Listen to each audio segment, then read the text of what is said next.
कूट के पूरे गुण गुण गुण गुण के पूरे भंडार भरा हुआ है राम में। इसीलिए राम की पूजा, कृष्ण गुणों के भंडार है, इसीलिए कृष्ण की पूजा। हम केवल मूर्ति में, हम केवल उनके स्वरूप में ही ऐसे भ्रममान हो जाएंगे तो कदाचित आज इतने भारत पे विधर्मियों के आक्रमण हुए, इतने मंदिर टूटे, इतनी मूर्तियों को ध्वंस किया गया, फिर भी हमारी संस्कृति इसीलिए बची है कि हम गुण पूजक रहे हैं। यदि हम मूर्ति पूजक होते, केवल मूर्ति पूजक होते, तो मूर्ति खंडित होते ही हमारा सनातन धर्म या वैदिक धर्म नष्ट हो गया होता। कितनी बार प्रयास हुए, लेकिन हम फिर से नया नया सृजन करते गए। क्यों? क्योंकि हम गुण के पूजक रहे हैं हमेशा। गुण बिना का व्यक्ति, माने कि वो व्यक्ति में से वो गुण निकाल लो तो बिना प्राण का शरीर बन के बस रह जाएगा। तो हम जब भी अपने विद्यार्थियों को या अपने संतान को ये कोई भी चरित्र की कथा सुनाए, तब वो चरित्र की कथा इसी भाव से सुनानी है कि उसमें तत्त गुण थे। हम एक सूची भी आपको बहुत जल्दी ही प्रेषित करेंगे कि उसमें एक गुण लिखा होगा और उस गुण के प्रतीक जो बने हैं ऐसे चरित्र आपके उसके सामने होंगे कि सत्य बोलना, सत्यवादिता, तो उसमें युधिष्ठिर है।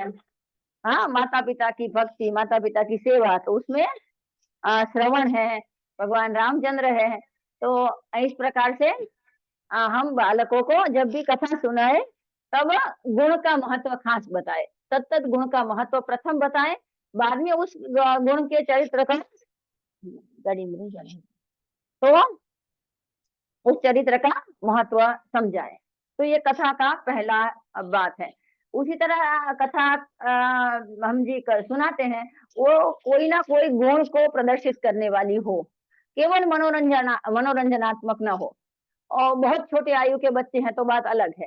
फिर भी हम हितोपदेश की या पंचतंत्र की या महाभारत के शांति पर्व की कोई भी पशु कथा भी सुनते हैं कि जिसके कैरेक्टर कोई मनुष्य नहीं है, पशु पक्षी है, तो फिर भी उसमें गुण दिखाई देते हैं। हम पंचतंत्र उठा के देखे तो मित्र भेद है, मित्र संप्राप्ति है, काकोलूकीय है, लब्ध प्रणासनम है या अपरिचित कारकम है।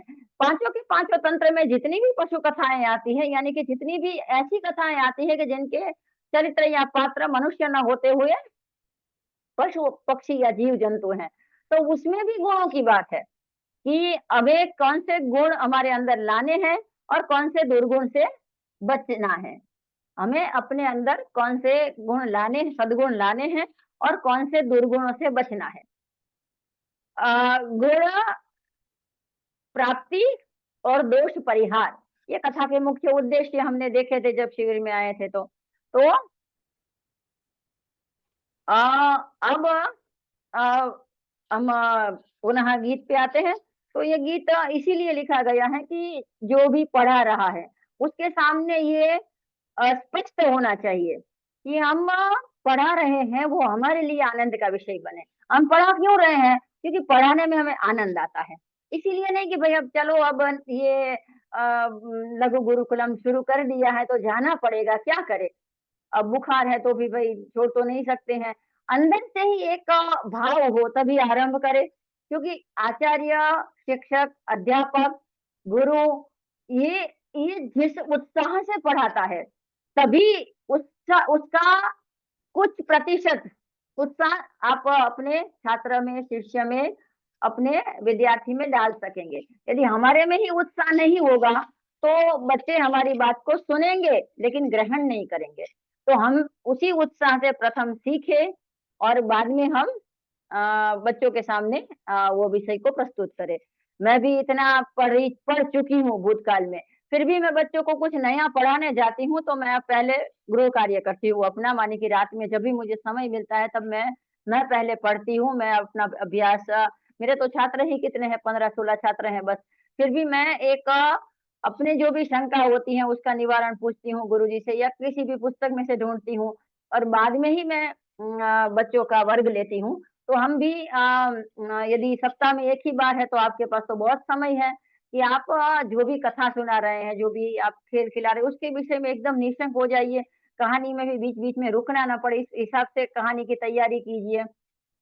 माने कि हमें 1 घंटा पढ़ाना है तो 3 घंटा, कुछ काम है, 1 घंटा पढ़ना है, 1 घंटा हमें पढ़ाना है बच्चे को, तो हमें 3 घंटे का पहले गृह कार्य करना है। चाहे आप पढ़ लो, चाहे आप कोई वीडियो सुन लो, चाहे आप कुछ भी कर लो। तो हम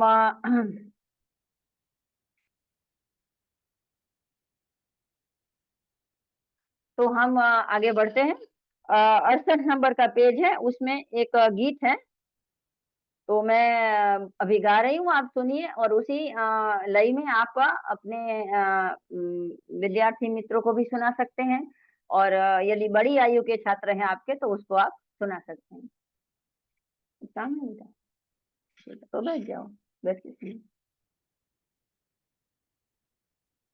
अब शिक्षा तो है आनंददायिनी, शिक्षा का बोझ क्यों लगे, विद्या तो है आनंददायिनी, विद्या का बोझ क्यों लगे, दीप से प्रज्वलित दीप होता जैसे, स्पर्श से संवेदन जगे, स्पर्श से संवेदन जगे, अपनी ही आंखों से देखे सृष्टि को, शास्त्रों की दृष्टि लिए, ज्ञान विज्ञान विवेक के गुणों से दैवी जीवन हम जिए,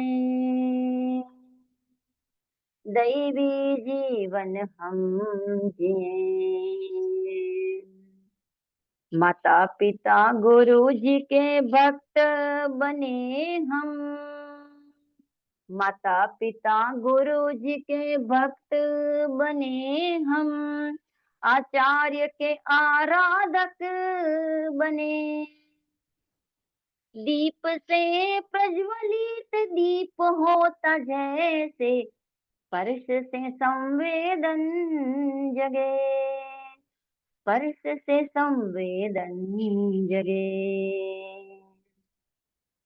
प्रकृति से पाए प्रेम सेवा का ज्ञान, और संस्कृति से कर्तव्य बोध, प्रकृति से पाए प्रेम सेवा का ज्ञान, और संस्कृति से कर्तव्य बोध, निष्ठा से शक्ति संपादित करे हम,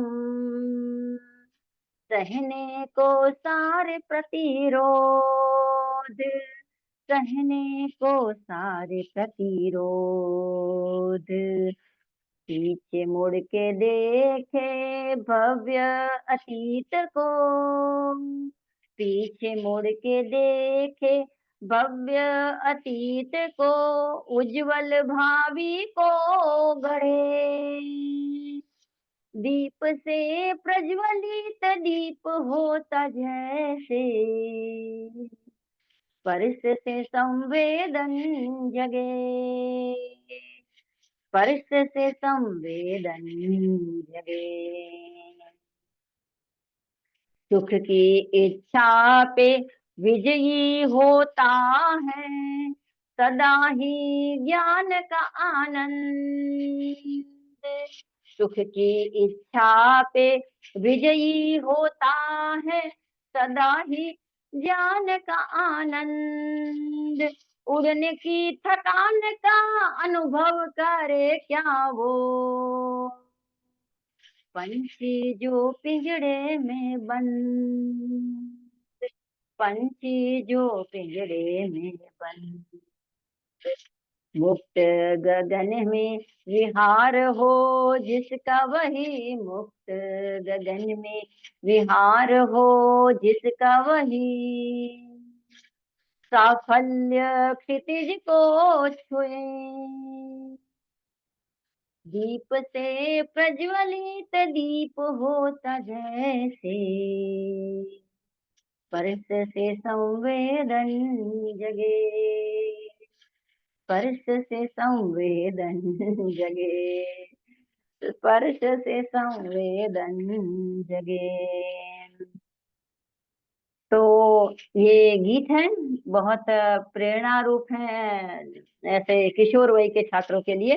उसकी जो अंतिम पंक्ति है ना, वो मुझे बहुत अच्छी लग रही है कि हमें दो पसंद करना होता है जीवन में। कभी भी ऐसा क्षण आएगा कि आपको दो बातों में से एक बात पसंद करनी है। एक तो सुख की इच्छा होती है, जो प्रबलतर सुखार्था सर्वभूतानाम, ऐसा कहा, सुखार्थी सर्वभूतानाम, सभी भूत, एक पशु पक्षी जीव जंतु भी सुख की आकांक्षा रखते हैं, तो मनुष्य रखेगा, स्वाभाविक बात है। सुख की इच्छा एक होती है, और दूसरी होती है ज्ञान की भूख, जिसको जिज्ञासा कहा जाता है, ज्ञान की इच्छा को।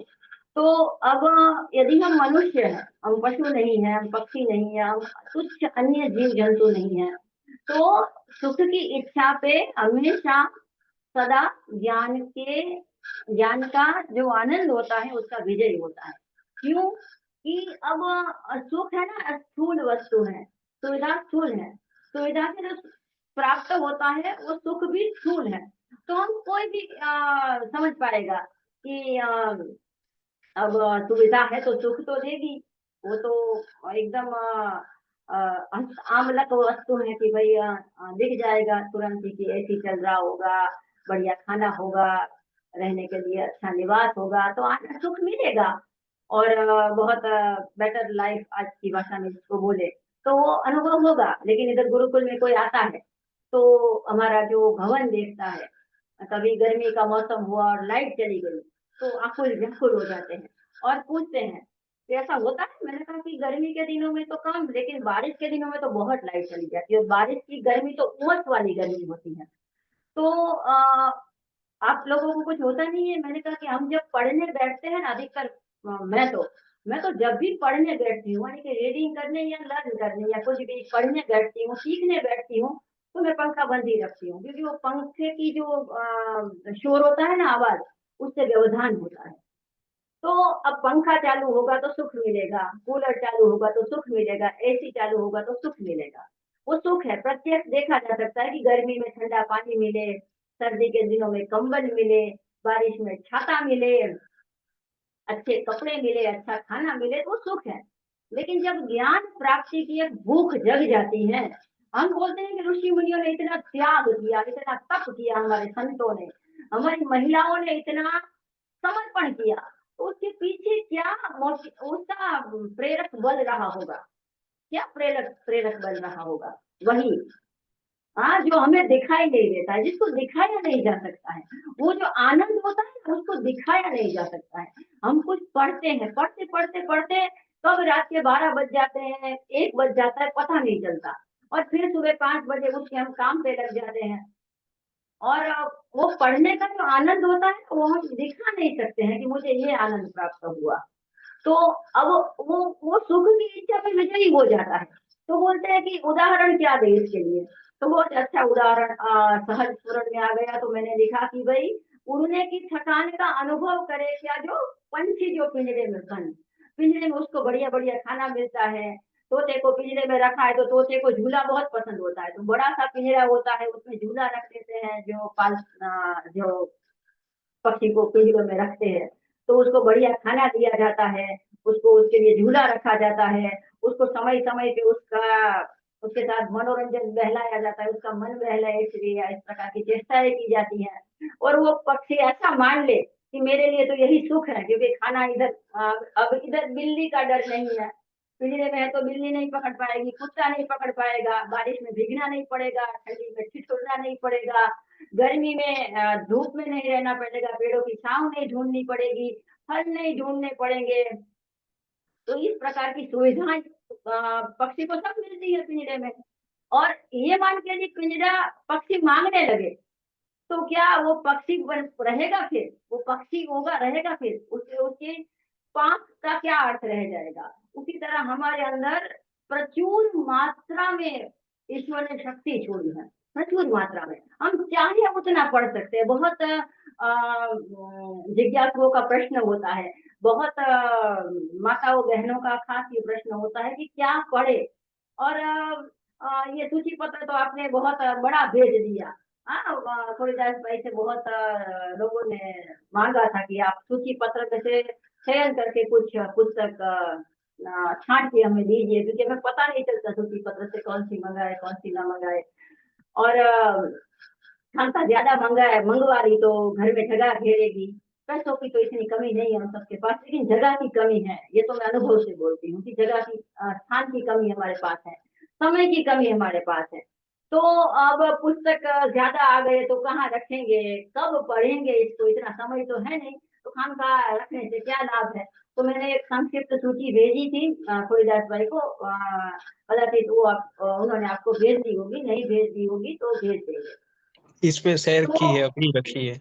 हाँ, और सूची। आप गीता प्रेस पत्रिका प्रकाशन, और तीसरा मैंने एक बोला था राष्ट्रीय पुस्तक न्यास, यानी कि नेशनल बुक ट्रस्ट, उसकी सूची पत्र देखिए, मैं दिखा रही हूँ आपको, इतना बड़ा है सूची पत्र। लगभग आप मोटाई देख रहे हैं इसकी, मोटाई दिख रही है। हाँ, ये इसका सूची पत्र है, ये कोई किताब नहीं है। दिखाई दिया, हम्म। दिखाई जी। दिया। हाँ, आगे का। ये ये हाँ, ये नेशनल बुक ट्रस्ट का सूची पत्र है, क्योंकि नेशनल बुक ट्रस्ट हर भाषा की किताबें छापता है, हर भाषा की। अब जो भी भाषा के होंगे वो हर भाषा की किताब आपको अपनी मातृभाषा में मिल जाएगी। मराठी की, मलयालम की, कन्नड़ा की, पंजाबी, तेलुगु, तमिल, मुझे भगवती कुमार शर्मा की और बहुत तक किफायती मूल्य पे मिलती है। मानी कि और उसकी सदस्यता व्यक्तिगत रूप से केवल आजीवन आजीवन 100 रुपये, 100 रुपये में उसकी आजीवन सदस्यता है। तो आप उसके सदस्य बन जाएंगे तो उसकी प्रत्येक किताबें आपको 25% डिस्काउंट पे मिलेगी, 25% डिस्काउंट में आपको जीवन भर मिलेगी। तो आप उसका, ये तो सरकार संचालित है, तो आपको उसका पूरा विवरण उसकी वेबसाइट पे मिल जाएगा। ये उसका सूची पत्र है, ये मैंने ऑनलाइन मंगाया था, और उस समय ये मुझे निःशुल्क ही आया था। तो आप यदि उसका हार्ड कॉपी मंगवाएंगे तो वो आपको भेजेंगे, बस सदस्यता कुछ उसकी लेनी होती है, कुछ था। और थोड़े पुस्तक मैंने मंगाए थे, तो उसके साथ ये सूची पत्र आया था। और इसके पुस्तक बहुत ही कम मूल्य के होते हैं, और जो भी प्रतिष्ठित लेखक होते हैं उनका ही पुस्तक का अनुवाद करके वो छापते हैं। जैसे कि गुजरात के प्रसिद्ध लेखक है भगवती कुमार शर्मा, फिर पन्नालाल पटेल, लोक साहित्यकार न हो ऐसे, माने कि रमनलाल देसाई, उनकी सारी छोटी छोटी जो कहानियां थी, धूमकेतु, इनकी सारी छोटी छोटी कहानियों का उन्होंने, और गुजराती की थी तो उन्होंने हिंदी में अनुवाद करके रखी है, हिंदी की होती है तो गुजराती का अनुवाद होता है। तो हर भाषा में उसकी किताबें मिल जाएगी। ये बहुत अच्छी बात है इस ट्रस्ट की। जैसे बहुत सारी भाषा की किताबें गीता प्रेस से भी आपको मिल जाएगी। तो ये उसका सूची पत्र है, बहुत छोटी छोटी किताबें हैं, और आयु के अनुसार इसका सूची पत्र बना हुआ है। और मैंने आज ही उसको पूरा पढ़ा इसको, तो मैंने वो भी देखा कि नहीं बराबर है, वो शीर्षक से पुस्तक तो मैंने भी इसकी सारी नहीं सब पुस्तकें इस की नहीं खरीदी है। और केवल कथाओं की किताबें नहीं है उसमें, जनरल नॉलेज की, विज्ञान की, गणित की। ये नेशनल बुक ट्रस्ट की एक बहुत अच्छी पुस्तक है, सृजनात्मक गणित। आप लिख लीजिएगा, मंगाने जाती है, जो बच्चे को आप पहाड़े सिखा रहे हैं तो गाते गाते पहाड़े कैसे सिखाएं, सृजनात्मक गणित। ये है नेशनल बुक ट्रस्ट NBT, आप लिख के रखिए, इसकी वेबसाइट को सर्च कीजिए। और दूसरा एक मुझे करते हुए एक सूची पत्र और मिला, ये है एकलव्य, एकलव्य प्रकाशन है। वो भोपाल उसका मुख्य केंद्र है, भोपाल एकलव्य है, एकलव्य प्रकाशन है उसका, भोपाल में उसका मुख्य केंद्र है। पिटारा डॉट भोपाल आप सर्च करेंगे पिटारा तो आपको मिल जाएंगे। और अभी नई संस्था है तो आप उसका भी सूची पत्र मंगा के वहां भी ऑर्डर कर सकते हैं। तो बहुत उसमें किताबें ही कम है, तो आप उसका मूल्य देख के और उसके पृष्ठ क्रमांक देख के आप अनुमान लगा के आपकी अनुकूलता के हिसाब से पुस्तक मंगा सकते हैं। और जैसे हम कभी कभी ऐसी वस्तुएं खरीद लेते हैं गलती से या जानबूझ के भी, कि हम ये सोचते हैं कि हमें नहीं तो हमारे आने वाली जनरेशन को काम आएगी। हाँ, जैसे कि बच्ची अभी 10-15 साल की हुई नहीं, उसके लिए 2 तोला सोना खरीद के रख लिया। बेटा अभी 15-20 साल का हुआ ना हुआ, उसके लिए 4 तोला सोना खरीद के रख लिया कि उसकी विवाह होगा तब काम आएगा। तो ऐसे हम पुस्तकों पर भी थोड़ा खर्च करते रहे कि भाई हम ना पढ़ पाए तो कोई बात नहीं, किसी ना किसी को तो कभी ना कभी तो काम में आएगा। तो इसमें थोड़ा संकोच ना करें, मैं तो इसमें बहुत ही खुले हाथ की हूँ। माने कि अधिक व्यय करती हूँ। कभी-कभी तो पुस्तक रिपीट हो जाती है कि पुस्तक घर पे पड़ी है और वापस खरीद के लाए, तीसरी बार वापस खरीद के लाए, क्योंकि मन से निकल गया था कि कहाँ पड़ी होगी, अब ढूँढने से तो अच्छा है कि नहीं खरीद लें। तो अब सूची पत्र देखिए, ये तीनों संस्थाओं का तो खास गीता प्रेस, पत्रिका प्रकाशन और नेशनल बुक ट्रस्ट, उसमें आपको हर प्रकार की किताबें मिल जाएगी। गुजरातियों के लिए और दो किताबों के सेट हैं, बहुत अच्छे हैं। एक आपने नाम सुना हो तो भावनगर की विज्ञान नगरी है, उन्होंने 100 पुस्तकों का सेट छापा है। 100 पुस्तक है उसमें और हर प्रकार की एक पुस्तक है, छात्रों को उपयोगी हो ऐसे। और पुनरुत्थान का भी एक बार बताया था पिछली मीटिंग में महोदय ने, तो वो भी आप ले सकते हैं। और ये 100 पुस्तकों का सेट इनका भी है। और बाल भारती पुस्तक श्रेणी है गुजराती की, और एक है गुजराती साहित्य परिषद से छपी हुई है मेरे ख्याल से, सरफरोशी पुस्तक श्रेणी, उसमें लगभग 28 चित्र स्वतंत्र वीरों की जीवनी है, गुजराती में है। तो ये भी आप पढ़ सकते हैं, बच्चों को पढ़ने के लिए दे सकते हैं। अब बात करें हम गीतों की, तो गीतों का चयन भी आप यदि अपने स्थान पे जहाँ जहाँ आप लघु गुरुकुलम का आरंभ कर रहे हैं, वहाँ उस भाषा के जो प्रचलित गीत हो, जैसे कि मराठी में है, पंजाब में कर रहे तो पंजाबी में है, बांग्ला में कर रहे तो बांग्ला बांग्ला भाषा में है। तो स्थानीय भाषा के गीत तो मुझे पता नहीं है, मुझे गुजराती और हिंदी के पता होंगे। गुरुकुल गीत गुंजन पुस्तक तो आप सबके पास होगी ही। तो आप बच्चों के लिए और बड़ों के लिए, दोनों के लिए अलग विभाग नहीं किए हैं, लेकिन कुछ कुछ गीत इसमें बच्चों के लिए हैं, कुछ कुछ गीत हम बड़ों के लिए हैं। तो एक गीत हमने बड़ों वाला तो अभी गाया, अब एक गीत और बच्चों वाला भी ले लेते हैं, ताकि आपको पता चले कि बच्चों वाले गीत कैसे हैं और किस प्रकार से हमें उसका कराना है बच्चों को। इधर के बच्चे भी रोज इसमें से एक दो गीत का गायन करते हैं। तो अब एक बच्चे वाला गीत ले लेते हैं कि बच्चे वो गा पाए और बच्चों को हम दोहराने के लिए दे पाए कि बच्चे में वो बालक यानी कि जो हमारे गुरुकुल के या लघु गुरुकुलम के जो छात्र होंगे, वो दोहरा पाए ऐसे सरल जैसे गीत लिखे हुए हैं कुछ। तो पृष्ठ क्रमांक 35 पे एक गीत है, जिसमें भारत के जो मानचित्र यदि संभव हो तो भारत का मानचित्र यानी कि मैप, नक्शा संभव हो तो बड़ा सा एक मानचित्र लघु गुरुकुलम के स्थान पे लटकाए। और कुछ आप अपनी अनुकूलता से महापुरुषों के चित्र रख सकते हैं वहाँ, लेकिन मानचित्र अवश्य रखें। तो और ऐसे चार्ट भी मिलते हैं जिसमें संस्कृत का अभ्यास हो, संस्कृत भारती की ओर से ऐसे तालिकाएं आपको मिल जाएगी, उसके स्थान की मुलाकात लेंगे तो यथासंभव आप रखे, महापुरुषों के चित्र रखे, या जैसे कि संस्कृत में 100 की जो होते हैं वो एक द्वे त्रीणि चत्वारि ऐसे शतम तक आप वो भी चार्ट पेपर में लिख के चिपका सकते हैं, या फिर बने बनाए चार्ट भी मिलते हैं। तो उस अनुसार बालक जब भी आसपास में देखे तो उसको कुछ पढ़ते पढ़ते भी वो थोड़ा सीख ले। इस प्रकार के चार्ट बनाए और 3-4 ऐसे उत्साही छात्र मिल जाए, उसकी सहायता से बनाए तो और अच्छा है। या फिर बने बनाए मिलते हो तो आप उसका स्थानीय क्षेत्र में जांच कर सकते हैं। फिर ये 35वें पेज पे हम यदि आपके पास उपलब्ध हो गुरुकुल गीत गुंजन पुस्तक, तो 35वां पेज निकाले। इसमें भारत देश की जो मुख्य मुख्य प्रांत है या मुख्य मुख्य तीर्थ स्थल है उसका परिचय करवाया गया है।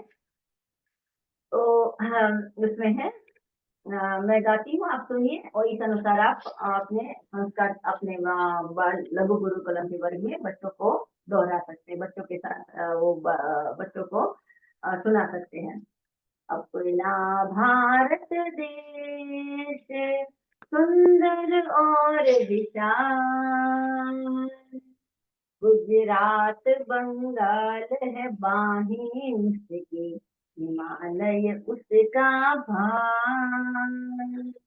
अपना भारत देश सुंदर और विशाल, गंगा बहती है, यमुना बहती है,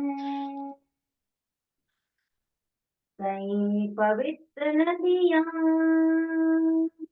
भारत में बहती है। सौराष्ट्र में है सोमनाथ, उज्जैन में है महाकाल। अपना गुजरात बंगाल है बाहें उसकी, हिमालय उसका भार। अपना भारत देश सुंदर और विशाल, द्वारिका में द्वारिकाधीश, पुरी में है जगन्नाथ, रामेश्वर में शिव भगवान, हिमालय में केदारनाथ। चारों दिशाओं में तीर्थ अनेक, हर तीर्थ का अपना कमाल। गुजरात बंगाल है बाहें उसकी, हिमालय उसका भार। अपना भारत देश सुंदर और विशाल, पांच नदी का संगम पंजाब कहलाता है, गोकुल मथुरा अयोध्या उत्तर में आता है।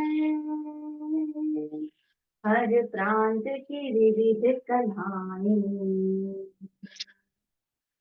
विविध है सुर लय ताल।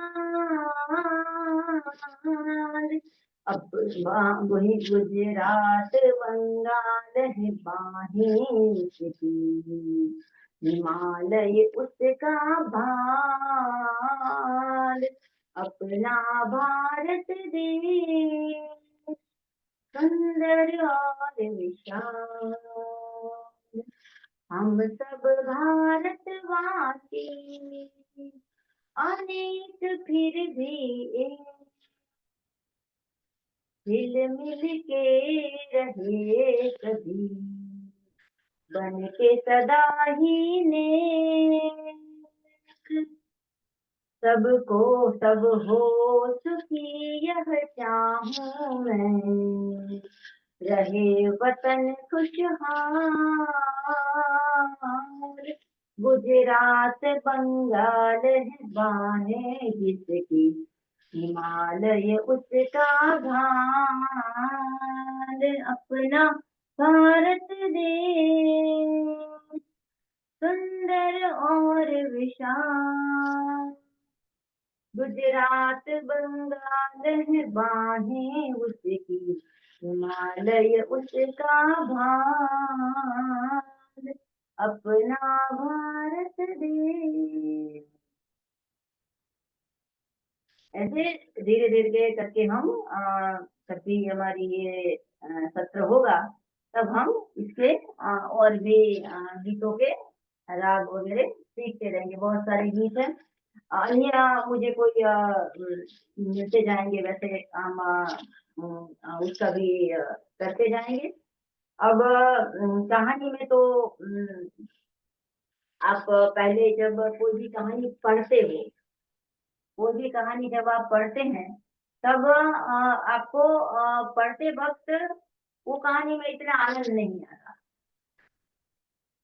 लेकिन वो ही कहानी आप किसी अच्छे कथाकार से सुनते हो, माने कि वो सुनाता है, तो और ज्यादा आनंद आता है। वो केवल पढ़ के सुना रहा हो तो इतना आनंद नहीं आता है, लेकिन वो भाववाही शैली से सुना रहा हो, उसके सामने पुस्तक ना हो खुली हुई, वो पढ़ के ना सुना रहा हो, माने कि वो ऐसे सुना रहा हो वर्णन करते हुए, बीच बीच में ऐसी बातें लाते हुए, तो और सुनना अच्छा लगता है। और जैसे कहावत है कि सोने पे सुहागा, उसी तरह कहानी में यदि हास्य रस है, करुण रस है, समय समय के वीर रस हैं, वैसे मिलते जाएं तो क्या कहना। और कहानी का जो कहने वाला होता है, उसमें अभिनय की क्षमता होनी चाहिए। तो आप हम सब में, मैंने बताया था कि हम सब में थोड़ी बहुत तो अभिनय की क्षमता है ही, तो उसका इधर उपयोग करें। बच्चों को जब भी कहानी सुनाए, हाव भाव के साथ, अभिनय के साथ सुनाए, तो बच्चों को वो कहानी बोरिंग नहीं लगेगी, उससे कंटाला नहीं आएगा सुनने में।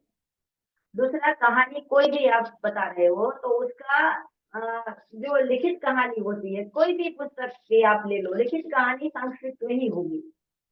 और लिखित कहानी होगी वो जो कहानी जहाँ की होगी, वहाँ की पृष्ठभूमि से अनुसंधान में होगी। जैसे गुजरात की कहानी होगी तो गुजरात वाली उसका बैकग्राउंड होगा, महाराष्ट्र की कहानी होगी तो महाराष्ट्र का बैकग्राउंड होगा। जब साने गुरु जी की जीवनी है, श्याम की आई, जो मराठी लोग हैं वो खास पढ़ने जैसी है। जैसे कि मैंने पिछली बार बोला था कि गांधी जी के सत्य के प्रयोग गुजराती में मूल लिखी गई सत्यना प्रयोगों के नाम से, और कई भाषा में अनुदित हुई। तो उसी तरह महाराष्ट्र में साने गुरु जी करके एक बहुत अच्छे संत चरित्र के व्यक्ति हो गए, उनकी जीवनी, उनकी आत्मकथा है श्याम की आई। मैंने उनका उस पुस्तक का अनुवाद पढ़ा था। तो अनुवाद में ऐसी बातें आती थी कि तब मुझे पहली बार पता चला उसका अनुवाद पढ़ के कि फणस, फणस फणस नाम का कोई फ्रूट होता है, हाँ, जैक फ्रूट जिसको इंग्लिश में बोलते हैं, फणस। वो नाम क्योंकि गुजरात में पकता ही नहीं है, गुजरात में होता ही नहीं है। गुजरात में तो आम होते हैं, बेर होते हैं, जामुन होते हैं। तो वो महाराष्ट्र के चरित्र का है, उन्होंने लिखी हुई आत्मकथा, उसमें बेर या आम नहीं आएंगे, उसके घर में फणस के ही वृक्ष लगे होंगे। तो उसी तरह जब हम कहानी पढ़ते हैं, कोई भी अनुदित कथाएं, तो उसमें जैसे कि मैंने जब शरद चंद्र चट्टोपाध्याय के उपन्यास सारे पढ़े, बांग्ला मुझे आती नहीं है, तो स्वाभाविक रूप से अनुवाद ही पढ़ने पड़ेंगे।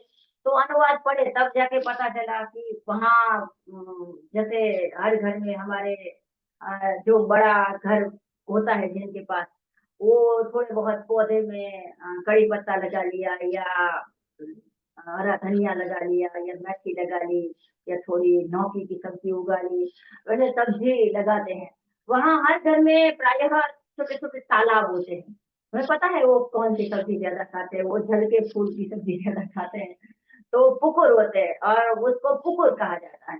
तो कोई कोई शब्द ऐसे होते हैं कि वो उन्होंने अनुवाद किया था, रमन लाल सोनी करके बहुत अच्छे अनुवादक है, गुजराती व्यक्ति खास पढ़े, शरद बाबू का अनुवाद जैसा रमन लाल सोनी ने किया वैसा कोई नहीं कर सकता था। ऐसे गुजराती व्यक्ति को ये शरद चंद्र चट्टोपाध्याय का तो पूरा पढ़ना ही चाहिए। अब एक त्रुटि के कारण उनको इतना वो कर दिया गया देवदास के कारण, लेकिन किसी ने उनका शेष प्रश्न नहीं पढ़ा होगा, क्योंकि देवदास को फिल्म वालों ने इतनी पब्लिसिटी दे दी, और एक अल्कोहलिक कैरेक्टर को इतना बड़ा चढ़ा के उसने बता दिया कि जो पहले देवदास देख ले और ये देखे, वो उसको पता चले कि ये शरद बाबू की रचना है, तो और कोई को हाथ न लगाए। और खास करके जब नए नए देवदास आते गए, पहला देवदास, फिर दूसरा देवदास बना, फिर तीसरी बार देवदास बना, और उनके और कोई उपन्यासों के ऊपर से कोई चित्र बनाने का कोई प्रयास नहीं हुआ या बनाया नहीं। उसके ऊपर से धारावाहिक बनी थी।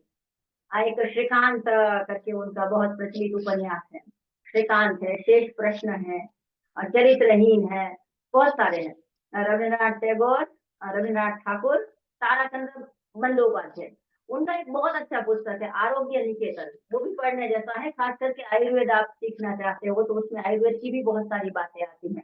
आरोग्य निकेतन गुजराती में उसका अनुवाद मैंने पढ़ा था, जो गुजराती साहित्य परिषद से छपा है, बहुत ही अच्छी किताब है वो।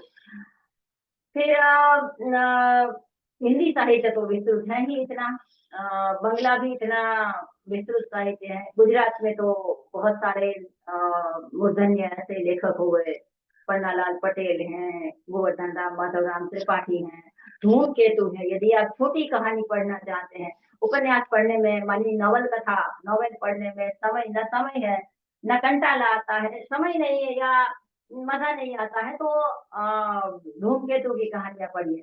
धूमकेतु की कहानियों का हिंदी भाषा में भी अनुवाद हुआ है। बच्चों को तो बहुत सारी कहानी सुनाने लायक है उसमें से, लेकिन हम बड़ों को समझने और सुनाने के लायक कहानियां भी इसमें भरपूर है धूमकेतु के साहित्य में। हिंदी साहित्य में ऐसा ही नाम मैंने बताया था, प्रेमचंद जी का है। प्रेमचंद जी के कहानियां बहुत ही प्रचलित है, उनकी हर भाषा में अनुवाद हुआ है। फिर विदेशी लेखकों का देखें तो चेखव चेखव और हेनरी, उसकी कहानियां बहुत अच्छी होती हैं। जो खास करके लंबी कहानी पढ़ने के इच्छुक होते हैं, मानी उपन्यास नहीं और छोटी कहानियां भी नहीं, मीडियम साइज की 10-15 पेज की, तो वो उसमें चेखव और ओ हेनरी की कहानी ठीक ठीक अच्छी होती है। मैंने अन्य साहित्यकारों को अंग्रेजी के नहीं पढ़ा है। संस्कृत में तो आप बात ही जाने दीजिए, इतनी मात्रा में कवि लेखक हैं कि आप उसका सोचते सोचते थक जाए कि, और उसके ग्रंथ भी इतने बड़े हैं, बाण भट्ट के कादम्बरी से शुरू करके ये अभी हम मुद्रा राक्षस पे चर्चा कर रहे हैं, छात्र लोग भी पढ़ रहे हैं और उसके ऊपर से नाटक करने का सोच रहे हैं। और मुद्रा राक्षस एक ऐसा नाटक है कि जो सस्पेंस यानी कि थ्रिलर के शौकीन हो, वो एक बार ये पढ़े, हर बात उसको पग पग पे वो अनुभव होगा कि अब क्या होगा, अब क्या होगा।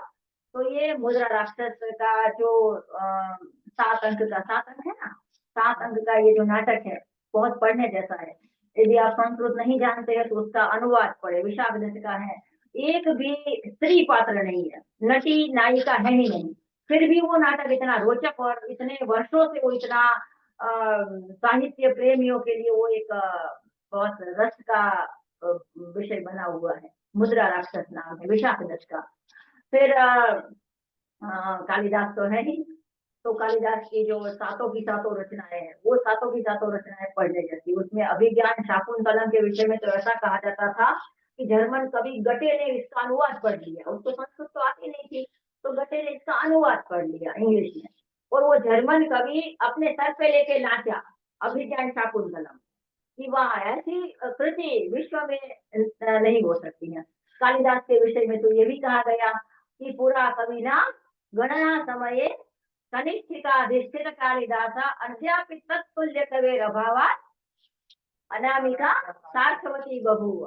कि एक बार पहले के काल में ऐसा विचार किया गया कि चलो हम कवियों के नाम गिनते हैं, कौन कौन है कवि जगत में। तो ऐसे गिनती शुरू हुई, 1 2 3 4 5 ऐसे होती है, 1 2 3 4 5। तो पूरा कविना गणनाधिकाले अथवा गणना समय, दोनों पाठ वेद से मिलते हैं। पूरा कविना गणनाधिकाले कनिष्ठिकाधिष्ठित कालिदासा, कि पहला नाम आया कालिदास। दूसरा नाम, अब दूसरा नाम किसको रखे, दूसरा नंबर किसको दे। अब हर पहले नंबर के बाद दूसरा नंबर होता है, हर पहले के बाद दूसरा होता ही होता है, लेकिन अब कौन है जो दूसरे नंबर पर भी बैठ पाए। तो बोले कि सोचते गए सोचते गए सोचते गए सोचते गए, अद्यापि आज तक तत्तुल्य कि उसके दूसरे नंबर पर बैठ पाए ऐसे कवि के अभाव में, कबीर अभावात अनामिका सार्थवती बभूव, आज भी इस उंगली पे बैठ सके ऐसा कोई कवि हुआ नहीं है। अतिशयोक्ति है इतनी, लेकिन है कालिदास है ही ऐसे कि कालिदास की गिरा को समझने के लिए बहुत प्रगल्भ वो चाहिए। उस समय पे भी उनका इतना यश था, शीघ्र आशु कवि थे, तुरंत ही रचना कर सकते थे और अर्थ सभर रचना कर सकते थे।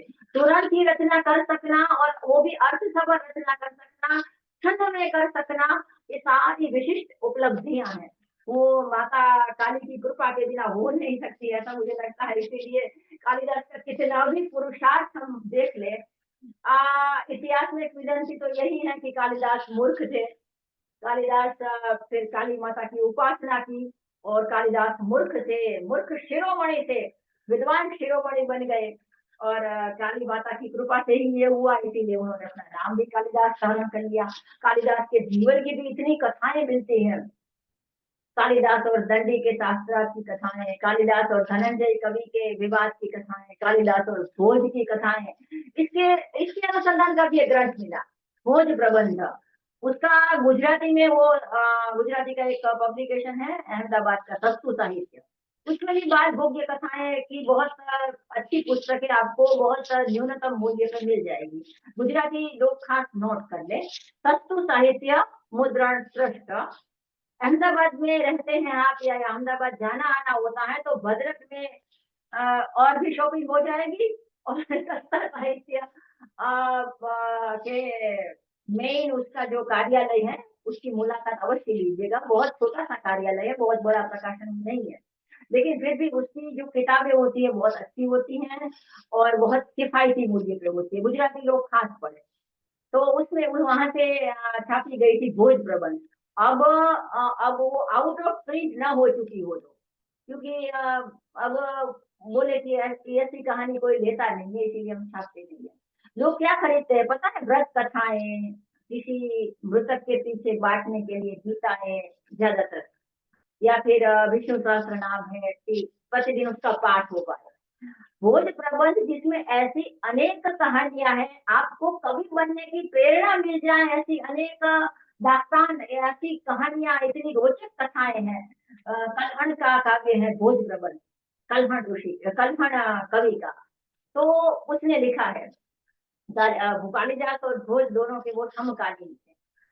तो ऐसी बहुत सारी रचनाएं हैं। खुद भोज का है सरस्वती कंठाभरणम, सरस्वती कंठाभरणम खुद भोज राजा ने लिखा हुआ। उसमें तो बहुत अच्छे अच्छे श्लोक हैं और श्लोक में अर्थ की चमत्कृतियां हैं, इस प्रकार के श्लोक हैं। तो वो भी बहुत अच्छा ग्रंथ है। संस्कृत साहित्य में तो प्रचुर मात्रा में है, लेकिन संस्कृत हमें इतना आता ना हो तो उसके अनुवाद के ग्रंथ भी आपको मिल जाएंगे, खास करके कालिदास के तो कहीं पर भी मिल जाएंगे, आप सर्च करेंगे तो। पंचतंत्र खास पढ़े, उसमें मूल और नीचे हिंदी का अनुवाद हो, इस प्रकार का पंचतंत्र ले। पंचतंत्र की कथाओं के नाम से बहुत सारी कथाएं प्रसिद्ध जगत में चल रही है। पंचतंत्र के नाम से, हितोपदेश के नाम से, जातक कथा के नाम से, ईसब की नीति कथा के नाम से, अरेबियन नाइट्स के नाम से, आपको इतनी कथाएं मिल जाएंगी कि आप असमंजस से पड़ जाओगे कि उसमें रियल कौन सी है और फेक कौन सी है, मानी कि सच में ये पंचतंत्र में आती है या आती भी नहीं है। तो सच में जो पंचतंत्र मूल ग्रंथ है वही आप मंगाए चौखंबा से आपको मिलेंगे पंचतंत्र और हितोपदेश दोनों।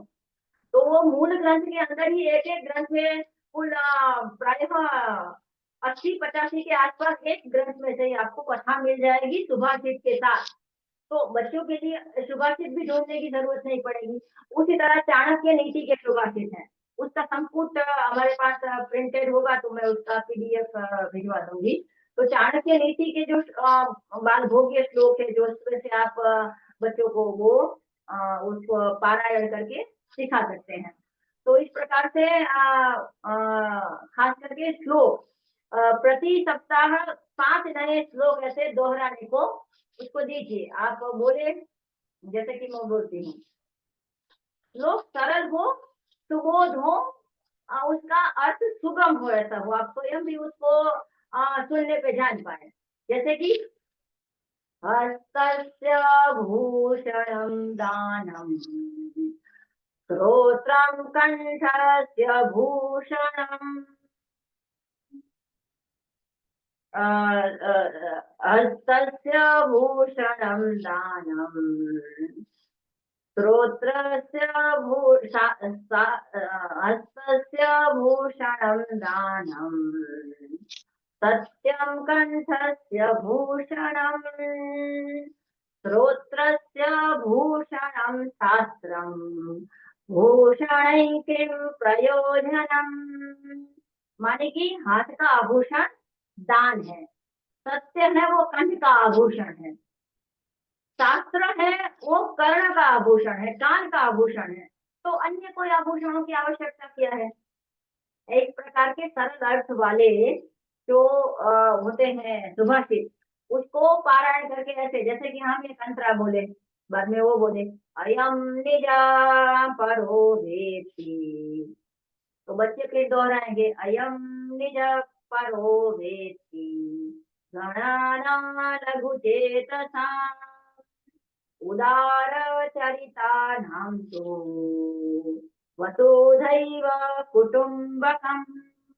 तो ऐसे छोटे छोटे और सरल सरल अर्थ वाले जो सुभाषित हैं वो आपको पंचतंत्र और हितोपदेश से मिल जाएंगे। हितोपदेश से आपको कथाएं मिलेगी, श्लोक मिलेंगे और बोधप्रद कथाएं मिलेगी। हम लोग खुद भी पढ़ेंगे तो हमें बहुत आनंद आएगा। इस प्रकार की कथाएं हितोपदेश और पंचतंत्र में है।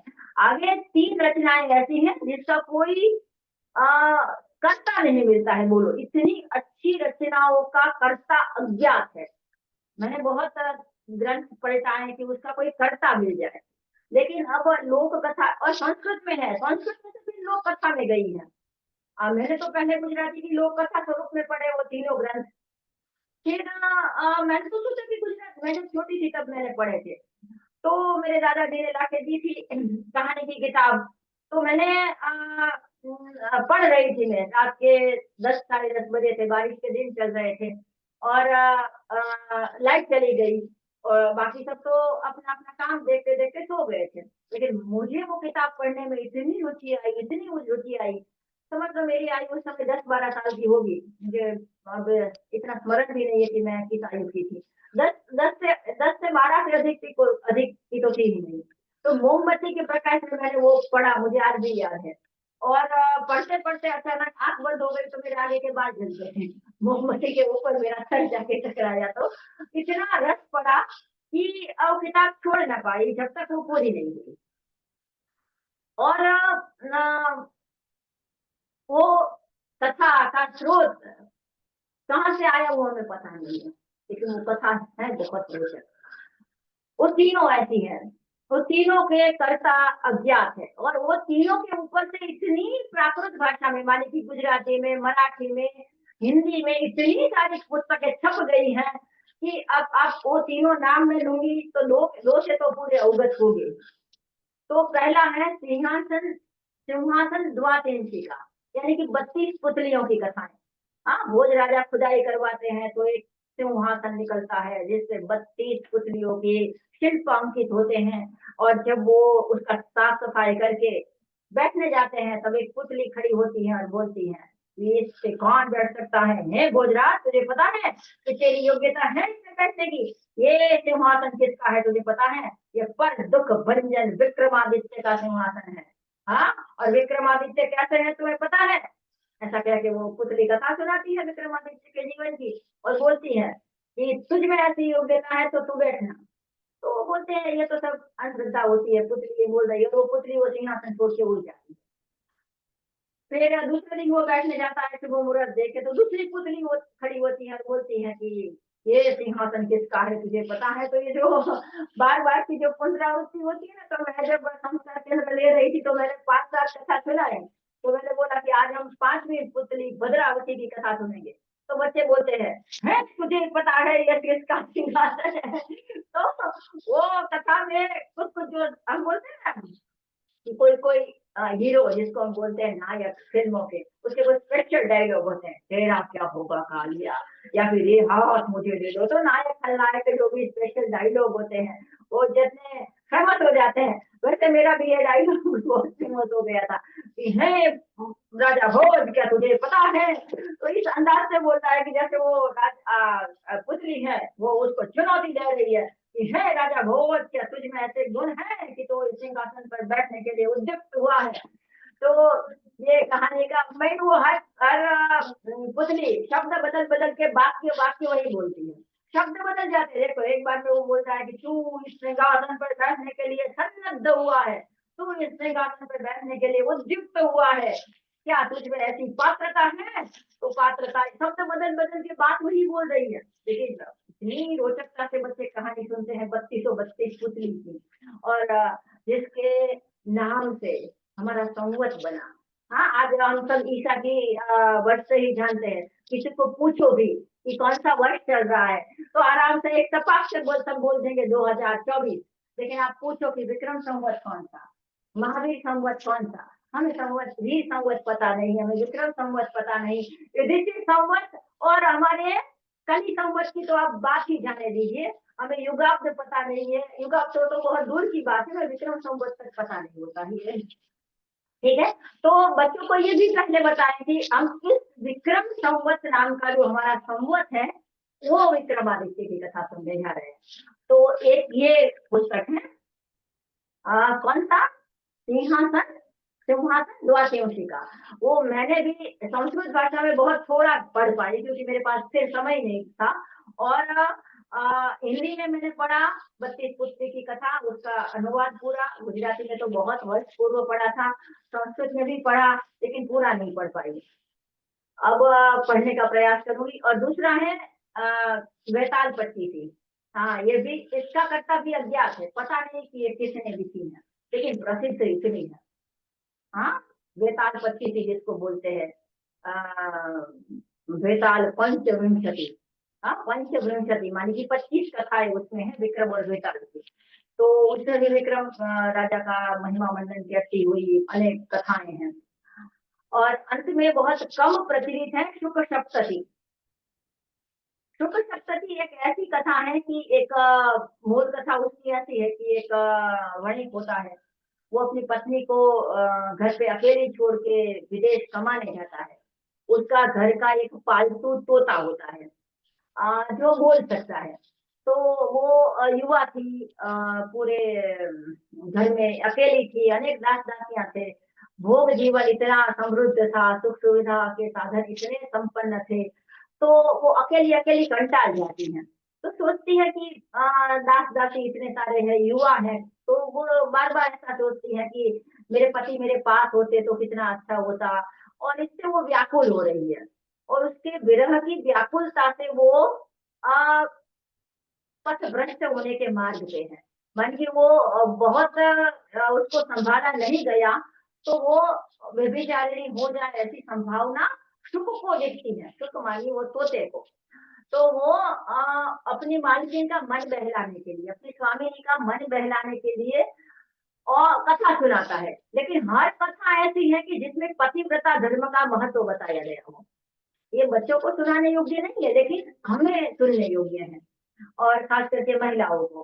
तो गुजराती में उसका अनुवाद श्यामल भट्ट नाम के कवि ने बहुत अच्छे से काव्यात्मक शैली में किया है, चूड़ा बोसेली। हाँ, उन्होंने 72 कथाएं, 2 कथा उसमें डाली है, या मूल कथा और उपसंहार कथा दोनों को एक करके 72 बनाए हो। चूड़ा गुजराती में पोपट को चूड़ो, चूड़ो, चूड़ो नहीं, चूड़ो, सूडो भी कहा जाता है। तो सूडा बोसेली अभी मैं पढ़ रही थी वही, तो अचानक से याद आ गया। तो उसका भी मूल संस्कृत ग्रंथ से उसका भी उपजीव दिया है। आप जैसे जैसे पढ़ते जाएंगे ना, आपको उपजीव्य और उपजीवक समझ में आते जाएंगे। महाभारत और रामायण उपजीव्य काव्य है।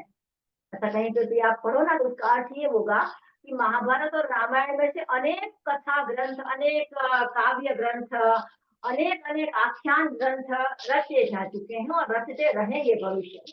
तो उसको बोलते हैं उपजीव्य कथा। ये अनेक शास्त्रों, अनेक कथाओं के रचना की वो प्रेरणा बनी। तो ये तीनों ग्रंथ भी पढ़ने जैसे हैं, बहुत ही आनंद देने वाले हैं। आप पढ़ेंगे, हाथ में लेंगे तो छोड़ने का मन नहीं होगा जब तक वो पूरे नहीं होंगे। इस प्रकार की उसमें रोचकता है।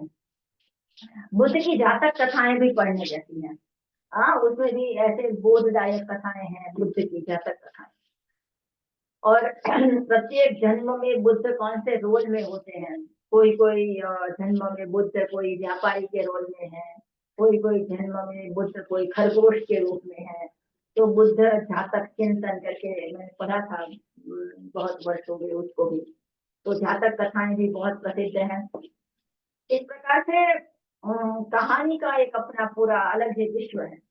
तो जैसे जैसे आप कहानी पढ़ते जाएंगे, वैसे वैसे आपको उसका मिलता जाएगा, ज्ञान तो मिलेगा ही, आनंद तो मिलेगा ही, लेकिन कहानी पढ़ने का और कहानी बनाने का भी आपको एक प्रेरणा मिलेगी। बहुत सारी कहानी आप स्वयं भी बना पाएंगे। तो कहानी क्या है? हमारे आसपास के चरित्रों को हमें अलंकारिक शैली में प्रस्तुत करना, वही तो होती है कहानी। और दूसरा एक बहुत अच्छा नाम है कहानियों में, आधुनिक में, सुधा मूर्ति जी। हाँ, सुधा मूर्ति जी ने अंग्रेजी भाषा में बहुत कहानियां लिखी हैं, और उसका हर भाषा में अनुवाद मिल जाता है। सुधा मूर्ति जी की बाल कथाओं में से मैंने गुजराती में मजानो वार्ता खजानो पढ़ा है। तो उसमें वो एक संशय से मुझे ऐसा लगा कि उसके अन्य भाषा में मिल पाए तो पढ़ना। बाल कथाएं उनकी बहुत अच्छी हैं। दादी माँ की कथाएं, ऐसा भी उनका एक टाइटल है उनकी कथाओं का। तो अभी हमारा 1 घंटे का समय हो चुका है, तो अब हम समाप्ति की ओर हैं। किसी को 10 मिनट के अंदर कोई प्रश्न है तो आप अनम्यूट कीजिए, तो वो बता पाए। मैं निवेदन करूंगी खोड़ीदास भाई या लोकेश भाई से कि किसी को कोई शंका हो ना हो तो अभी हम समाप्त करें। जी, किसी किसी को को कोई कोई, प्रश्न हो। नमस्ते गुरु माता। हाँ बोलिए। आ, ये मैं 2 साल पहले लघु गुरुकुलम का जो आचार्य निर्माण का शिविर था उसमें आया था, और अभी हम लघु गुरुकुलम चला रहे हैं सैटरडे संडे का। बहुत अच्छा। तो उसमें अलग अलग कक्षाओं के बच्चे आते हैं, तो वही कहानी खेल गीत ये तो करवाते ही हैं, कुछ मंत्र पाठ वगैरह, उनको यज्ञ का प्रशिक्षण देना, ये सब चलता है। तो एक बार वहां पे आचार्य निर्माण शिविर में वो 5वीं कक्षा तक का गुरुकुल का सिलेबस के बारे में बात हुई थी। तो वो मेरे पास था, लेकिन मेरा कंप्यूटर पीसी है ना, फॉर्मेट लग गया था, इस कारण से मेरे पास से हट गया। तो पुनः एक बार मिल मिल मिल जाता ना तो वो है ना, जो लघु गुरुकुलम हम जो लोग डे स्कूल टाइप करना चाहते थे ना, उनके लिए था। और उसमें केवल संक्षिप्त जिसको बोलते हैं ना गाइडलाइन, इस प्रकार का ही था। और वो प्रत्येक विषय का अति विवरण नहीं है, संक्षिप्त में है एकदम। और मैं देखती हूँ मेरे पास हार्ड कॉपी या सॉफ्ट कॉपी कुछ मुझे मिल जाएगा तो मैं दूंगी, भिजवाऊंगी। ठीक है। आप कौन? ब्रिजेश बॉम्ब ब्रिजेश, बराबर है? हाँ। वो भाग मैं 1 या 2 ऐसा कुछ है क्या? वो हाँ भाग हाँ एक हाँ दो हाँ हाँ 2 था, वो, हाँ हाँ है। गुरु तो माता वो मैं है। दिल्ली से बोल रहा हूँ, दिल्ली से हूँ मैं, दिल्ली से। हाँ हाँ, वो हाँ आप, है आपके हमारे आप, पास, हाँ। आपके पास हाँ खो गई वो क्या भाग वाली है? भाग 1 भाग 2 वाली है भैया? हाँ हाँ वही है, वही है। वही है ना? भाई जी जी। मेरे मेरे पास से है ना हट गई है, मेरे पीसी में से फॉर्मेट हो गया है पीसी मेरा, तो मेरे पास हाँ अच्छा, था कोई वो। बात नहीं, हाँ हाँ कोई भेज बात नहीं, देंगे। भेज देंगे। हम्म। और किसी को कोई प्रश्न? जी भाई साहब, वो आप गुरु माता ये कह रहे भाग हैं। हरिओम, आवाज आ रही है वैसा? हाँ हाँ हाँ, कृष्ण जी बोलिए बोलिए। जी प्रणाम, पहले तो आपको प्रणाम। हाँ हाँ हाँ हाँ, आशीर्वाद। आप जी प्रणाम करेंगे तो हमें आशीर्वाद ही देना पड़ेगा भाई। जी, एकदम बोलिए। एकदम मांगेंगे आपका आशीर्वाद। तो मैं ये कह रहा था, जैसे मैंने पिछली बार ही बताया था कि बालक जो हमारा है 6 वर्ष का, हम उसको घर पे ही उसका लालन पालन हो इस हेतु प्रयासरत हैं। जैसा कि आपको वो क ख ग और उसमें हमने एक शब्द और जोड़ा घ, घर पे हाँ एक। हाँ, तो उसमें ऐसा है, तो उसमें अभी मैं देख भी रहा था कि जो भाई साहब बात बता रहे थे कि कुछ मुझे भी से याद तक मेरे पास में ऐसा कुछ था, लेकिन वो जो आप विस्तृत बता रहे, यदि हमें भी मिल जाएगा तो मतलब बड़ी वो अब रहेगा कि विस्तृत में क्या होता है कि भाई अब बना बनाया तैयार दे देते हैं ना सबको, तो वही स्कूल वाला हो जाता है कि अब वो खुद कोई ढूंढता नहीं है। हाँ। और अ, उसमें इसमें अन्वेषण बहुत बड़ी बात होती है। अन्वेषण ही आपको आपकी रुचि कितनी है वो दिखाता है, बराबर ना? जी जी कि आप हम ट्रेलर या टीजर देख के पिक्चर देखने को कैसे उत्साहित हो जाते हैं, वैसे आपको टाइटल देख के ऐसा लगना चाहिए, टाइटल और थोड़ा बहुत मैंने जो अभी तीनों कथाओं का टीजर दिखाया कि आपने नहीं पढ़ी है तो पढ़ना है, पढ़ी है तो दोबारा पढ़ना है, इस दृष्टिकोण से आपने नहीं पढ़ा होगा, बराबर। ये अब अनुवादक भी क्या करते हैं, अनुवादक जो होते हैं तत्त भाषाओं के, वो अपने जी नाम पे लिख देते हैं, जैसे कि 32 पुतलियों की जो कथा है वो जिसने गुजराती अनुवाद उसका किया उसी ने लेखक के रूप में अपना नाम लिख लिया। तो क्योंकि उसका लेखक तो अज्ञात है, वो तो कोई दावा करने वाला नहीं है, कोर्ट में केस नहीं करने वाला है कि भाई अब मेरा ग्रंथ उसने अपना नाम लिख लिया, कॉपीराइट है नहीं। तो अब ऐसा होता है। तो अब क्या हुआ कि फिर जब मैंने मूल कथा पढ़ी सिंहासन द्वातिंशिका की, तब मुझे लगा कि हमारे साहित्यकार कितने अहम का त्याग कर चुके ऐसे होंगे कि इतनी अच्छी किताब का लेखक पता नहीं है, समझ लीजिए कितना उसका अहम त्याग की भावना हुई जिसने भी लिखा। और ऐसी तो अनेक श्रुतियां मिलती हैं। अब आप कालिदास के जीवन की बात लीजिए या भास की लीजिए, और सब ऐसा आपको मिलेगा कि कहा जाता है कि उसके जीवन में ऐसा हुआ होगा। अब उसका अब जब हम उसकी क्या बोलते हैं ना, उर्दू की एक कहावत है गड़े मुर्दे उखाड़ना, तब हम जब उसके गड़े मुर्दे उखाड़ते तब हमें पता चलता है, और वो खास करके गड़े मुर्दों को उखाड़ने का काम विदेशियों ने किया है। हम तो यही मानते थे कि सार सार को ग्रही लिए थोथा दे उड़ाए, कि हमें गुण मिल गए कोई बात नहीं, जिसने भी लिखा है आकाशात पतितं तोयं समुद्रम प्रतिगच्छति सर्वदेव नमस्कारः केशवम प्रतिगच्छति। उसी तरह आप भगवान को नमस्कार कर देते सबको नमस्कार पहुंच जाता। लेकिन गड़े मोटे उखाड़ के उन्होंने बहुत अच्छा काम किया कि हमारे मन में भी उनके प्रति कुछ कृतज्ञता है कि ये सब लिखा, किसने लिखा, भास ने लिखा, शूद्रक ने लिखा। शूद्रक तो बोले कि शूद्रक नाम का राजा होगा, तो बोलते शूद्रक कैसा नाम राजा का हो ही नहीं सकता है। तो ऐसे विद्वान उसके ऊपर बहुत व्याख्या करते हैं, टिप्पणी करते हैं, ये करते हैं वो करते हैं, लेकिन लिखने वाला क्या अद्भुत लिख के गया है। हाँ, हम तो उसके रजमात्र भी नहीं है। तो ये साहित्य हम जब पढ़ते हैं तो पता चलता है कि क्या उस समय की प्रतिभा होगी सृजन की, क्या उस समय का भाषा का ज्ञान होगा, क्या उस समय का शब्द भंडार होगा उन कवियों के पास। तो हम अभिभूत हो जाते हैं पढ़ के। अंग्रेजी तो बहुत ही लगती है, हम लोग संस्कृत पढ़ते हैं ना, बहुत इधर बच्चे पढ़ते हैं तो कोई जिज्ञासु आके पूछता है अंग्रेजी कब पढ़ेंगे। मैंने कहा अंग्रेजी की कोई किताब लाइए, हर एक स्पेलिंग ये पढ़ देंगे, हर एक स्पेलिंग का उच्चार ये कर देंगे। उनकी लघु सिद्धांत तो मुझे मैं इनको देती हूँ, आप इनको देख के पढ़ के बताइए। जो आप पढ़ चुके हैं वो ये बच्चे आराम से पढ़ लेंगे, लेकिन ये बच्चे जो पढ़ रहे हैं वो आप पसीना छूट जाएगा केवल रीडिंग करने में, पढ़ने की बात तो बहुत दूर की। तो जब हम संस्कृत पढ़ते हैं तब हमें सच में एक अहोभाव पैदा होता है, और सच में ऐसा लगता है कि दुर्लभम भारत है जन्म, मेरा भारत में जन्म हुआ ये मेरा मत भाग्य है। तो आप पढ़ा रहे हैं बच्चे को इस तरह से, बहुत ही स्तुत्य प्रयास है आपका, आगे बढ़िए। जी जी, हम ऐसी प्रयास मतलब हैं, और जो क ख ग तो हमने एकदम पकड़ कर रखा हुआ ही है, हाँ। और उसमें हमने घ और जोड़ दिया, इसलिए हम स्कूल भेज नहीं रहे, घर पे ही उसको भी, क्योंकि बाकी तक तो नहीं लेकिन हाँ खुद के बच्चे के साथ प्रयासरत है।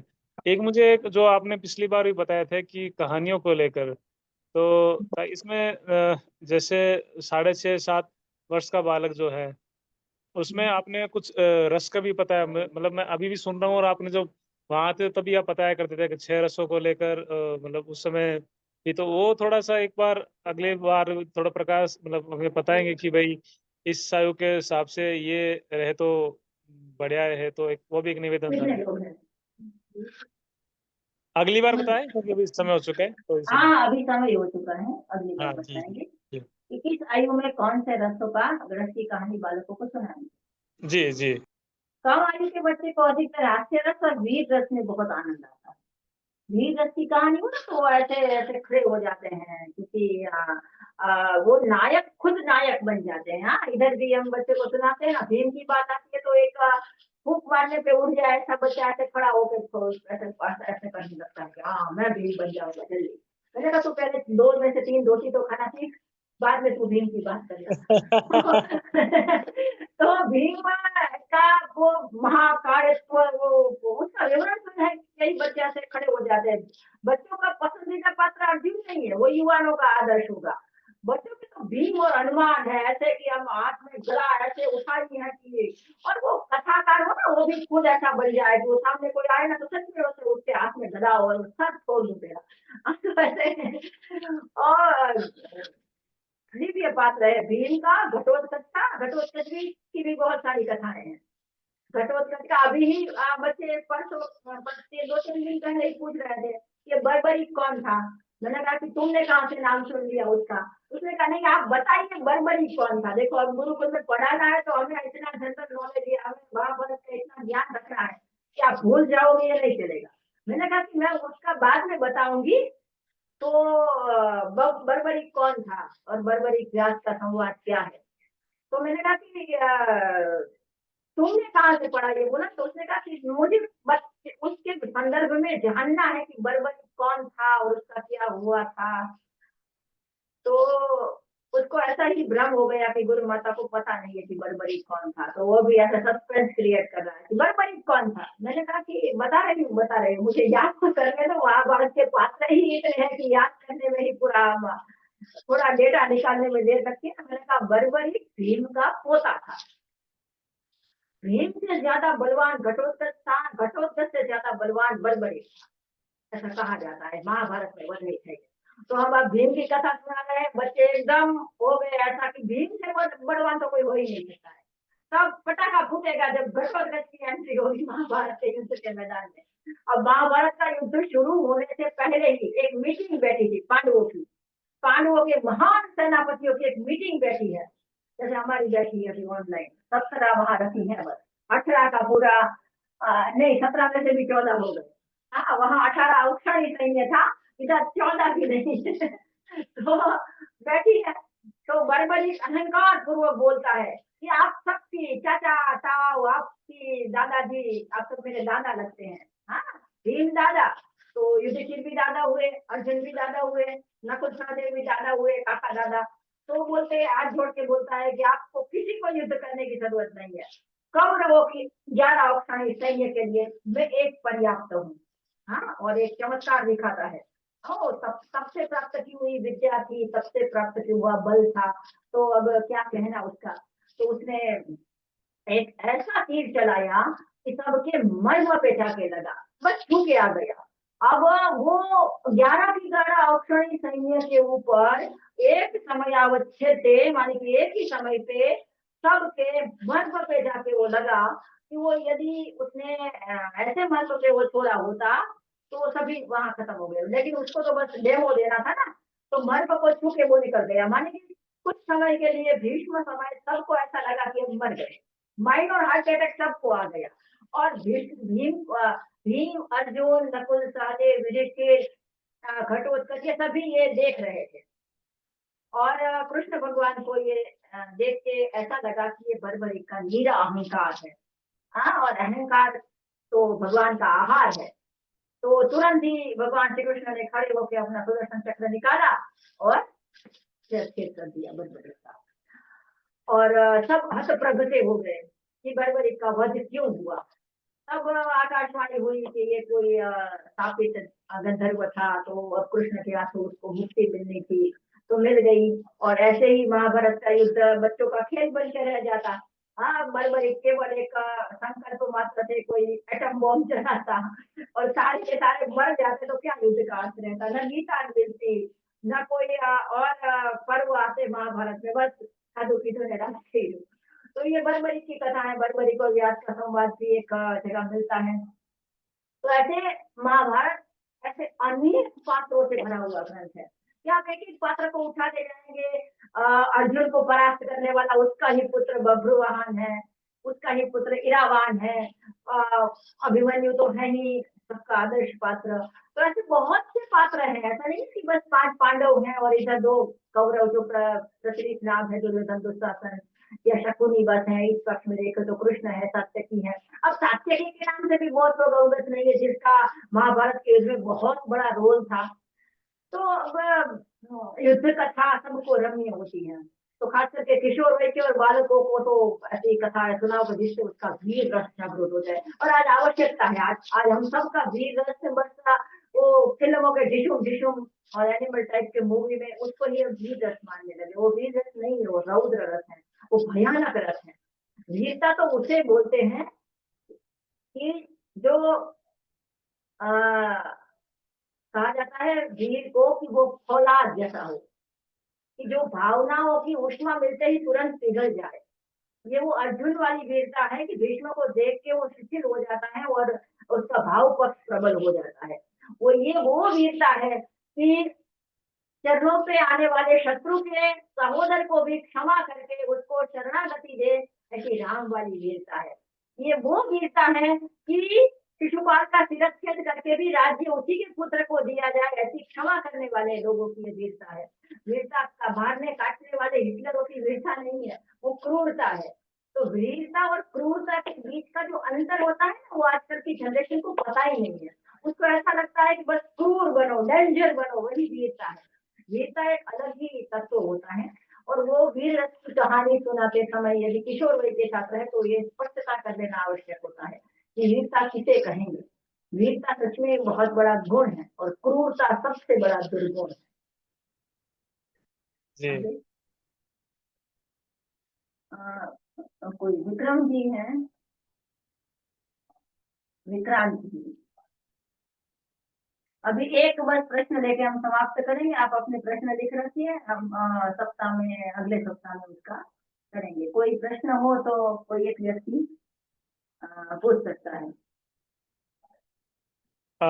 एक बात और पूछनी थी कि हमारी जो पिछली बार बात हुई थी कि पाक्षिक रूप से साप्ताहिक रूप से, तो उसमें इस बार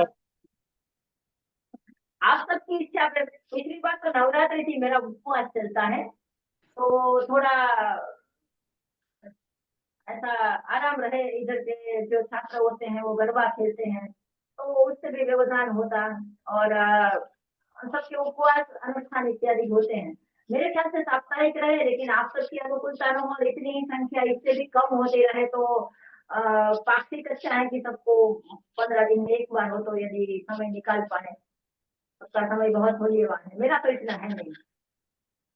मैं तो निकाल लूंगी, मैं तो घर पे ही बैठी हूँ। आप सबको तो इंटरनेट की गाड़ी में बैठ के आना है ना तो नहीं आ पाएंगे तो मैंने गुरु जी को वही बोला कि भाई संख्या कम होगी, तो उसने कहा क्या हमें क्या खर्चा है, न तो आने वाले को खर्चा है, न तो जाने वाले को खर्चा है, न इधर बैठने वाले को खर्चा है। हाँ, तो भाई जितनी भी कम संख्या है तो भी हमें कोई अफसोस नहीं है, 10 लोग भी रहे, जिज्ञासु रहे, अच्छे रहे। आप जितने अभी उपस्थित है उनकी क्या इच्छा है? अभी वर्तमान में मुझको छोड़ दो तो 13 है। हाँ? देखो, विदेशों में 13 अनलकी नंबर माना जाता है और तिथि के हिसाब से 13 बहुत लकी नंबर है। पता है, त्रयोदशी की तिथि बहुत पवित्र मानी जाती है। वगर जोयु मुहूर्त 13 का त्रीज सुना है, तो 13 है भाई। तो बोलिए आप सब, सोचिए कि भाई क्या करें। इधर अधिकतर तो हमारे सत्संगी ही है। एक ओम प्रकाश यादव जी हैं, मुनि मिस्त्री जी हैं, लोकेश भाई हैं, आप हैं, योगेश भाई हैं, विशाल भाई हैं। हाँ, तो और भी हैं बहुत सारे। हाँ, तो जितने भी हैं भाई, आप अपना मत रखिए भाई, क्या करें, साप्ताहिक रखें। यदि पाक्षिक रखना चाहे तो भी कोई बात नहीं, आप पढ़िए इतना ज्यादा तो भी अच्छा है। मेरा तो इस समय ये प्रस्ताव है कि साप्ताहिक रूप से रहे और 1 घंटा रहे तो भी एक अच्छा रह सकता है, ताकि साप्ताहिक 1 घंटे सप्ताह में। हाँ हाँ, मुझे दोनों पक्ष सुनाने कोलता है। साप्ताहिक होगा तो भी मुझे कोई आपत्ति नहीं है और पाक्षिक होगा तो भी मुझे कोई ऐसा नहीं है, क्योंकि जुड़ने वाले साप्ताहिक में जुड़ेंगे, ना जुड़ने होगा तो पाक्षिक में भी नहीं जुड़ेंगे, ऐसा है। अब देखो, सबका यही है कि हमें तो कुछ भी चलेगा, आप कहिए कीजिए। देखो, घूम फिर के मेरे ऊपर ही आ गया। चलिए कुछ महीनों साप्ताहिक रख के देखते हैं, यदि 14 से भी कम हुए तो फिर मैं पाक्षिक में चली जाऊंगी क्योंकि अब ये आपको मजा नहीं आता हो तो भाई मैं थोड़ा और पढ़ के आऊं या और ज्यादा तैयारी करके आऊं या और ज्यादा आपको मनोरंजन हो ऐसा। इस बार तो पता नहीं शरद पूर्णिमा हो, तो हो सकता है कि कोई शरद पूर्णिमा का भी अनुष्ठान चल रहा हो, या फिर संदेश न पहुंचा हो। पिछली बार ज्यादा थे, या कोई भूल गया हो। साप्ताहिक होगा तो भूलेंगे, ये अच्छा रहेगा। कम से कम 15-20 हो तो अच्छा रहेगा। ठीक है, अब कुछ सप्ताह हम साप्ताहिक रख के देखते हैं, दीपावली तक 2-3 सप्ताह, बराबर, ठीक है। ठीक है है। उसमें तो, हाँ है उसमें तो जुड़े रहे, बराबर। तो अब आगे से हमारा ऐसा रहेगा कि सबसे पहले हम 5 सुभाषित मैं बोलूंगी इधर से। ये आप लिख रहे हैं, आपके पास कॉपी किताब है तो लिख लीजिए, वरना ध्यान पूर्वक सुन लीजिए। 3-4 बातें हैं, याद रखने का अभ्यास कीजिए, लिखने का या इधर भिजवा दीजिएगा, भेजने का वो कीजिए, कष्ट करे ऐसा मत कीजिए, याद रखने का प्रयास कीजिए। मैं 2 बार दोहराऊंगी, ठीक है। पहला हम 5 सुभाषित का पारायण मैं करवाऊंगी, वो आपको सुनना है, ध्यान पूर्वक सुनना है, ताकि आपको पता चले कि बच्चों को कैसे पारायण करवाना है। दूसरा होगा एक गाना मैं सुनाऊंगी बच्चे को सुनाने लायक, कोई भी गाना। तीसरा होगा एक कथा सुनाऊंगी, जो जिस प्रकार से आपको बच्चे को सुनानी है। कल हमारा मानी कि कल क्या, अगले बुधवार को हमारा छोटा गुरुकुल ही होगा, लघु गुरुकुलम का सत्र ही होगा, तो समझ के चलिए कि पहले प्रार्थना स्वरूप जो भी श्लोक है, 5 ऐसे श्लोक, फिर होगा गान, फिर होगा कथा, और अंत में जाके एक खेल, उसका मैं विवरण करूंगी, आप उसका ध्यान पूर्वक सुनिए। 1-2 बार दोहराऊंगी। मेरी ये हार्दिक इच्छा रहेगी कि आप वो भेज दीजिए, वो भिजवा दीजिए, उसका कष्ट ना करते हुए कॉपी और किताब साथ में लेके ही सत्र अटेंड करने बैठे, एक कागज और पेन साथ में लेके ही बैठे, ताकि जो भी बोलती जाऊं तो वो आप नोट करते जाए। यदि कुछ नोट करना छूट गया है तो पूछ लीजिए। हाँ, दूसरी प्रश्नोत्तर सत्र में पूछ लीजिएगा, आपने जो 3 ग्रंथ के नाम बोले थे वो कौन कौन से थे। 32 पुत्री की कथा मानी कि सिंहासन द्वादशी का, दूसरा वेताल पंचविंशति कथा यानी कि वेताल 25 थी, तीसरा शुक सप्तति यानी कि शुक 70 कथा, शुक की 70 कथा है। फिर विदेशी कथाकारों की ओ हेनरी और चेखोव की कथाएं। शेक्सपियर जैसे कालिदास इधर बहुत प्रसिद्ध हो गए, वैसे शेक्सपियर अति प्रसिद्ध हो गया, लेकिन बहुत अन्य भी लेखक बहुत अच्छे अच्छे हो गए हैं। हिंदी में एक बहुत बढ़िया नाम और भी लिख लीजिए, पद्म भूषण से सम्मानित हुए साहित्यकार गिरिराज किशोर। गिरिराज किशोर जी की कथाएं भी जबरदस्त होती है, बहुत अच्छी होती है। गिरिराज किशोर, उनकी कथाओं का हम संचेती मिले, मैंने तो 4-5 ही बस पढ़ी हैं, लेकिन बहुत अच्छी है, शैली उनकी बहुत अच्छी है लिखने की। तो ऐसी कथाएं आप कागज और पेन लेकर बैठे होंगे ना, तो कुछ भी आएगा तुरंत आप लिख लेंगे, तो फिर वो पराधीनता नहीं रहेगी कि कोई 10 रुपए कब भेजेंगे या गुरुकुल से कब भेजा जाएगा। और आपके हस्ताक्षर में भी एक आपको एक आपका एक रहेगा नोटबुक। हाँ, तो ये कष्ट करेंगे तो बहुत अच्छा रहेगा, ठीक है। अब हम समाप्ति की ओर जाते हैं। आगे अगले बुधवार को हम मेरा निवेदन है कि आप समय से जुड़ जाए, तो हमारा सत्र समय से संपन्न हो पाए, ठीक है। तो 9:05 पे हम सब उपस्थित हो, जितने भी होंगे। अगली बार से हम 9:20 तक या 9:15 तक प्रतीक्षा नहीं करेंगे किसी की, 5 होंगे तो भी हम आरंभ कर देंगे। तो आप समय से जुड़िए, ठीक है। जो समय से आ रहे हैं उनको समय से आने के लिए धन्यवाद, और जो देर से आए हैं उनको मैं निवेदन करूंगी कि वो भी समय से आए। देर से आने वालों की देर से आने का भुगतान समय से आने वालों को करना पड़ता है, क्योंकि हम ये सोचते रहते हैं 2 लाए हैं 2 आए हैं। तो जो 2-3 नंदिनी जी और कोई 2-3 आ गए थे, उनका बहुत धन्यवाद। और ऐसे ही समय से सब जुड़ेंगे। सबको शुभ रात्रि, नमस्ते। हम सत्र संपन्न करते हैं आज का। धन्यवाद गुरु माता। जी नमस्कार, धन्यवाद। धन्यवाद। धन्यवाद गुरु माँ। शुभ रात्रि सबको।